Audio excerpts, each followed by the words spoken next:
이거 이번 달도 마이너스네. 네. 안녕하세요. 김진국 고객님. 저는 대동강은행 김미령 팀장입니다. 김미영이요? 아니요, 김미령이요. 위대하신 수령님 할 때 령. 네. 네.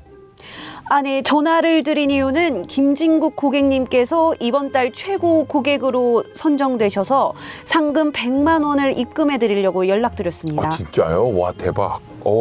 근데 저는 지금 한강은행인데요. 고객님 당황하셨죠? 당황하셨어요? 한강은행 맞습니다. 제가 착각했는데 고객님 계좌번호를 불러주시면 바로 입금해드리겠습니다. 네, 잠시만요. 아싸, 완전 개꿀. 응?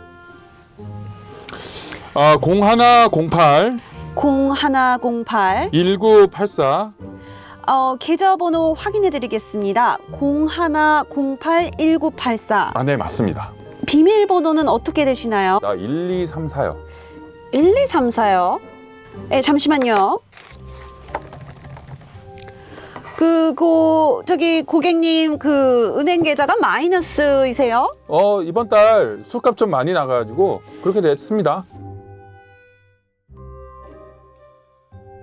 아이, 인간들 돈도 없고 진짜 짜증나. 여보세요.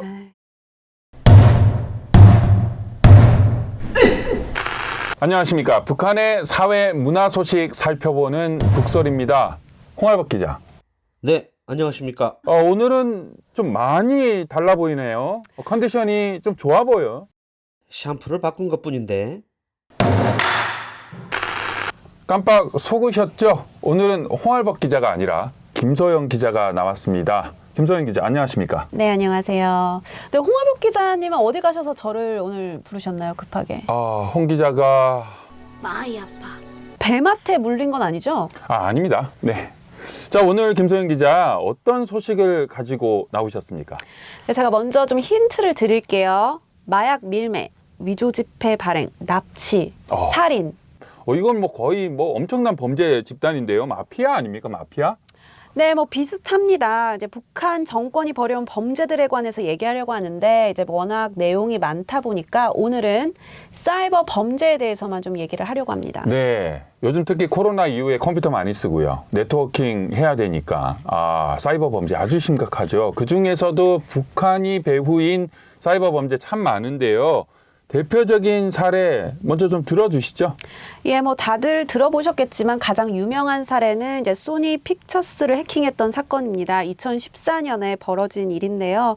소니가 개봉한 더 인터뷰, 영화가 북한의 최고 존엄인 김정은을 암살한다는 내용을 담고 있다는 이유로 이제 영화 상영을 막기 위해서 이제 북한 해커들이 그 프로그램 소니사를 해킹을 한 건데 이에 따라서 이제 소니사 업무가 완전히 마비됐고 이제 각종 영업 비밀들이 노출되는 등 막대한 경제적 피해를 보게 됐습니다. 네, 소니 픽처스는 당시 북한의 해킹으로 영화 인터뷰 개봉 못하겠다, 취소해야 되겠다, 이렇게까지 했지만 결국에는 영화 개봉을 했죠. 저도 봤거든요. 예, 저도 오히려 이 해킹 때문에 더 좀 노이즈 마케팅이 돼서 사람들이 더 관심을 가지지 않았나 싶어요. 그때 화제가 많이 됐는데 저도 보고 당시 이제 오바마 전 대통령도 소니가 이제 북한의 압박에 의해서 상영을 취소하려는 움직임에 대해서 이제 크게 비판했었습니다. 네.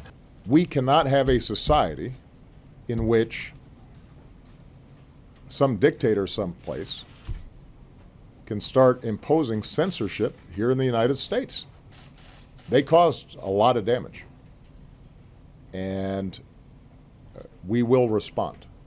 자, 오바마 전 대통령이 꼭 대가를 치르게 할 것이다 라고 얘기를 했는데 결국 소니 픽처스를 공격한 북한 해커, 북한 출신의 해커들이 미국의 연방수사국 FBI 아니겠습니까? 지명수배 명단에도 올랐죠? 맞습니다. 이제 박진혁이라는 인물인데요. 이제 FBI는 2018년 9월에 박진혁을 비롯해서 이제 그가 속해 있는 북한 정보기관인 정찰총국의 위장회사인 조선 엑스포 합영회사도 제재 명단에 올렸습니다. 미국이 북한 출신 해커를 직접 기소한 첫 사례라서 이제 주목을 받았는데 박진혁은 소니 해킹 이외로도 2016년 방글라데시 중앙은행 해킹 그리고 2017년 워너크라이 랜섬웨어 공격 등의 혐의를 받고 있습니다. 랜섬웨어가 뭔지 알고 계세요? 랜섬웨어 물론 뭐 잘 알고 있죠. 제가 뭐 한문학과라서 랜섬웨어 잘 알고 있죠. 그렇지만 오늘 김소영 기자 또 나오셨으니까 직접 설명해 주시죠. 예, 뭐 눈을 좀 많이 깜빡이시는 네. 거 보니까 잘 모르시는 것 같은데 이제 간단하게 설명을 드리면 이제 컴퓨터나 컴퓨터 전산망에 몰래 컴퓨터 바이러스를 심어서 이제 컴퓨터에 있는 중요 파일들을 이제 암호화하는 겁니다. 그 다음에 컴퓨터 주인에게 암호를 풀어줄 테니 돈을 내놓으라고 하면서 거액의 이제 암호화폐를 요구하는 거죠. 와, 정말 양아치 같은 수법이네요. 네, 그렇기 때문에 아주 심각한 범죄이기도 합니다. 일반 개인용 컴퓨터도 이제 중요한 파일이 많은데, 뭐 병원, 뭐 은행, 기업 등의 이제 컴퓨터가 랜섬웨어에 감염되면 정말 큰 혼란이 오는 거죠. 자, 그럼 박진혁 동무 잡혔어요? 제발로 오지 않는 이상 미국에 뭐 잡기가 쉽지는 않죠. 4년이 지난 지금까지도 이제 체포가 되지 않고 있는데 FBI는 이제 북한의 사이버 범죄를 좌시하지 않겠다는 이제 상징적인 메시지를 이제 보내는 거죠. 이 네. 기소를 통해서. 이 친구 말고도 북한 출신 해커가 미국 연방수사국 지명수배 명단에 오른 사람 더 있대죠?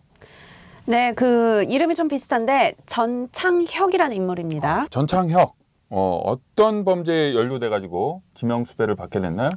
네, FBI가 발표한 내용에 따르면 전창혁은 역사상 이제 가장 큰 범죄 사건에 연루돼 있습니다. 이제 전창혁도 박진혁과 마찬가지로 이제 북한 정찰총국 소속인데 컴퓨터 프로그래머로서 이제 악성 코드, 즉 이제 컴퓨터 비루스를 개발해서 전 세계 이제 수많은 컴퓨터 시스템을 손상시켰고 또 이제 현금이랑 가상화폐를 훔친 혐의도 받고 있습니다. 전 세계에서 가장 악명 높은 컴퓨터 해커 집단인 라자루스 그룹 들어보셨죠? 들어봤죠. 예. 뭐 김숙희라고도 불리는데 전창혁은 이 그룹에도 가담해서 활동한 것으로 알려져 있습니다. 네, 전창혁. 지금 어디 있습니까? 뭐 일단 FBI 쪽에서는 북한 내부에 숨어 있는 것으로 파악하고 있는데요. 그 전에는 중국에서 알렉스 장이라는 이름으로 이제 활동한 것으로 알려져 있습니다. 그래서 미국 수사당국은 2020년 12월에 전창혁에 대한 체포 영장을 발부했습니다. 네, 이들 말고도 더 있다면서요. 네, 김일이라는 인물인데 이제 이 김일이라는 인물은 이제 1994년생이고 역시 정찰총국 소속입니다. 김일 역시 전창혁과 마찬가지로 라자루스 그룹에서 활동을 했고 이제 전창혁과 같은 혐의를 받고 있습니다. 김일도 지금 이제 소재지가 북한으로 파악되고 있는데요. 이전에는 이제 중국과 러시아 등에서 줄리엔 킴, 토니 워커라는 이름으로 이제 활동한 것으로 알려졌습니다.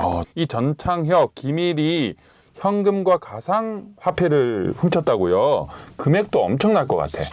네, 연방수사국이 이제 지명수배 전단에는 정확한 금액은 명시하지 않고 있습니다. 하지만 유엔 전문가들이 발표한 자료에 따르면 2021년, 그러니까 지난해 중반까지 북한 해커들이 훔친 자산은 약 20억 달러에 이르는 것으로 알려져 있습니다. 이 돈이 이제 북한의 미사일 개발 프로그램에 이제 흘러 들어가는 걸로 의심되고 있죠. 정말 대단합니다. 자, 그 돈이면 북한이 뭐 마약 거래, 위조 화폐로도 돈을 많이 불법 행위로 벌어들인다라고 했는데 그거보다도 훨씬 더 많은 규모네요. 네, 뭐 이걸 보이스피싱으로 한 20억 달러를 훔치려면 뭐 한 몇십 년은 전화를 돌려야 하는 거죠. 네? 네? 자, 이렇게 국제사회가 북한의 사이버 범죄를 주시하고 있는데도 불구하고 북한은 여전히 컴퓨터 해킹을 통한 범죄를 멈추지 않고 있죠. 최근에도 이런 컴퓨터 해커들을 해외로 파견하는 움직임이 있다고 그러고 또 김소영 기자가 기사로 썼었죠. 네, 그렇습니다. 이제 재무부와 연방수사국이 지난달 16일 이제 북한 해커들이 외국 IT 기업에 몰래 이제 위장 취업하려고 하고 있다는 이제 경고하는 주의보를 발령했는데요. 이제 북한의 IT 인력들이 이제 북한 내부에서 일하는 것보다 해외에서 이제 일을 하면 예를 들면 뭐 건설 현장에 원래 많이 투입이 됐었잖아요. 해외에서.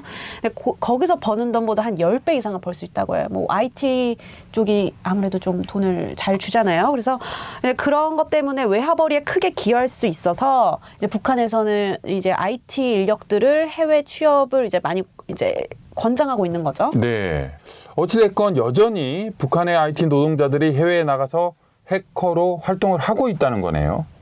네, 뭐 아시다시피 유엔 대북 제재 때문에 웬만한 이제 해외에서의 북한 노동자들은 본국으로 다 좀 송환이 되고 있는 상황이고, 그래서 이제 이들이 이게 북한 국적자로 일하기는 아무래도 힘들기 때문에 이제 본인 가짜 신분증, 그리고 취업 비자를 위조한다든지, 심지어 대학 증명서 같은 거, 졸업 증명서 같은 것도 다 위조를 해서 이제 해외 이제 업체에 이게 취업하고 있는 상황이라고 합니다.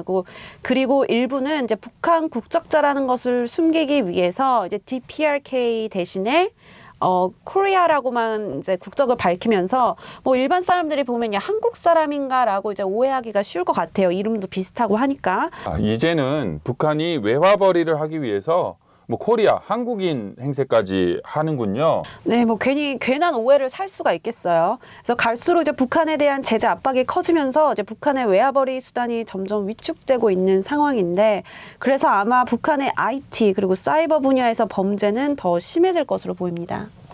북소리 이번 주 순서는 여기까지입니다. 북소리는 다음 주에도 더 유익하고 재밌는 소식으로 돌아오겠습니다. 김소영 기자, 수고 많았습니다. 네, 감사합니다.